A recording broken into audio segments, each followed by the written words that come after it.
గల వాస్తవంగా రీతులతో ప్రజా జీవితం పంచాయతీ సమితి అధ్యక్షుడిగా ఆరంభింపబడి 6 పర్యాలు జగిత్యాల గడ్డ మీదకెళ్ళి శాసనసభ్యుడిగా ఎంపికై 1 పర్యాలు శాసన మండలి సభ్యుడిగా ఎంపికై మీ అందరి యొక్క అండదండలతో ఆశీర్వచనాలతో ఈ స్థాయికి ఎదిగి మరి ఈరోజు ఏదైతుందో మరి ఇంతవరకు ఉన్నటువంటి పార్టీ కాంగ్రెస్ పార్టీ నా పట్ల చూపెట్టిన వివక్షత సుదీర్ఘ కాలం ఏదైతుందో 4 దశాబ్దాల పైగా అన్నాడు కాంగ్రెస్ పార్టీ బలోపేతం కొరకు వాస్తవంగా మిత్రులు పెద్దలు కేసీఆర్ గారు ఏదైతుందో 99లో టీఆర్ఎస్ పార్టీ ఆవిర్భావ సందర్భంగా తెలంగాణ రాష్ట్ర ఏర్పాటు మనందరి ఆకాంక్ష మనం కలిసి మరి ప్రయాణం చేయాలని చెప్పని వారు పేర్కొన్నప్పటికీ కూడా ఏదైతుందో ఒక క్రమశిక్షణ గల కార్యకర్తగా నాడు ఏదైతుందో నేను కాంగ్రెస్ పార్టీలో కొనసాగడం జరిగింది.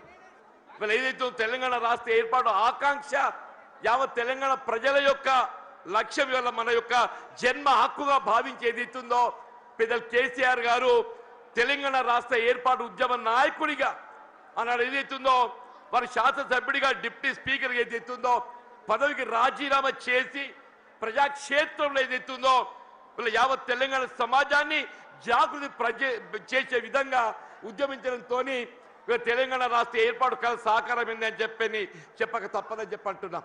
అటువంటి యొక్క కేసీఆర్ గారి యొక్క నాయకత్వంలో వీళ్ళ వాస్తవంగా మరి నేను ఎదుర్కొంటున్నటువంటి యొక్క మానసిక ఇబ్బందుల దృష్ట్యా మరి వారు ఏదైతుందో పెద్ద మనసుతో నాకు చేయుతనిచ్చిండు.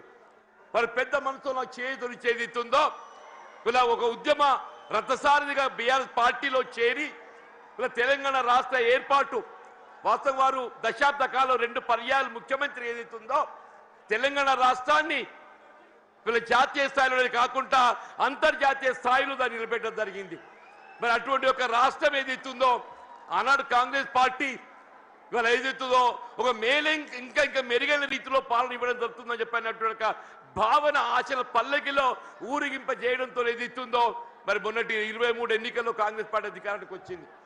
కానీ వాస్తవంగా జరిగింది ఏంటి అనేది మనం ఒకసారి ఆలోచన చేయాలని చెప్పి అంటున్నాను.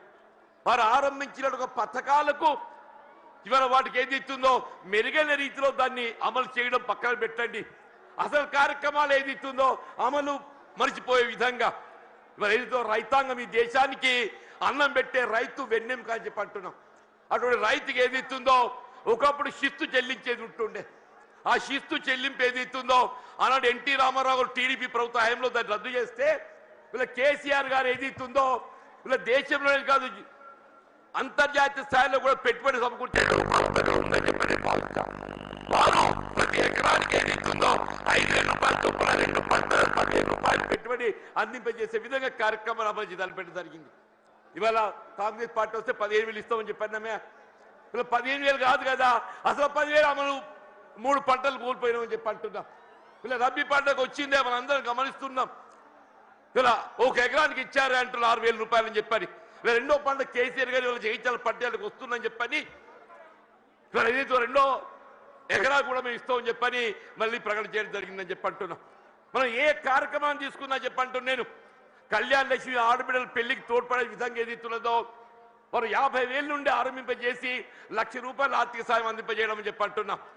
కాంగ్రెస్ పార్టీ ఏదైతుందో తులం బంగారం జోడిస్తామని చెప్పన్నారు. మరి తులం బంగారం ఏమైందో మరి ఎవరికైతే కళ్ళ రాలేదని చెప్పి అంటున్నాను.